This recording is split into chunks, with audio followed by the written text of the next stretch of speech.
welcome to China Mosaic. I'm Xu Yi. Leading science journal Nature recently issued an editorial titled "Stop the Coronavirus Stigma Now," apologizing for previously associating COVID-19 with Wuhan and China. The article was also posted on Nature's social media accounts, including its Chinese ones. The editorial said, "For years it was common for viral diseases to be associated with the landscapes, places, or regions where the first outbreaks occurred. But in 2015, the WHO introduced guidelines to stop this practice and thereby reduce stigma and negative impacts such as fear or anger directed towards those regions or their people."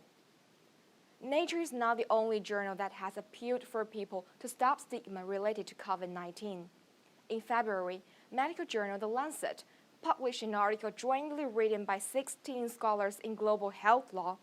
It stated, "Under no circumstances should public health or foreign policy decisions be based on the racism and xenophobia that are now being directed at Chinese people and those of Asian descent." However, some politicians are sticking with outdated script, blaming China for the virus and even replacing the words COVID-19 with Chinese virus in speech notes. Some U.S. politicians have even repeatedly preached the conspiracy theory that the virus is a Chinese bioweapon. In fact, such rhetoric had already been overturned by scientists. This is not a bioweapon. Nobody made this virus in a laboratory. This is a product of nature. The consequences of vicious slander are obvious to all. There has been no scientific conclusion on the origin of the virus, but Chinese and other Asian people are suffering from discrimination, humiliation, and even violence in many countries. The number of COVID-19 cases recorded worldwide has now exceeded 2.4 million.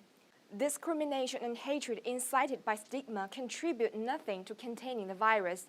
What's more, when such hatred spreads to other fields, it would take a heavy toll on the haters themselves. Nature has pointed out the damage stigma has on academic and scientific research. That is, it undermines diversity and international academic mobility, and finally causes a loss for all. The fight against COVID-19 requires solidarity. The recovery and development of the global economy and other areas after the pandemic also demand international exchanges and collaboration. Stigma will do nothing but intensify hatred and confrontation, thereby impeding global development. Naming a virus is essentially a matter of science.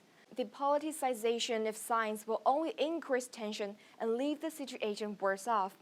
Certainly, competition takes place in various fields among countries, and it is understandable for countries to speak up for their own interests. However, certain groups manipulate science in order to pursue political gain and influence public opinion in defiance of science, facts, social norms, and principles. Such ill-intended behavior must be condemned and resisted. Nature's apology shows the journal has realized the harm of stigma and wants to uphold the scientific spirit. It deserves endorsement. Scientific issues should be addressed through science, and political comments must be based on facts. Faced with the pandemic, all humanity should stand up against stigma and join hands to create a future of health, peace, and prosperity. Thank you for watching.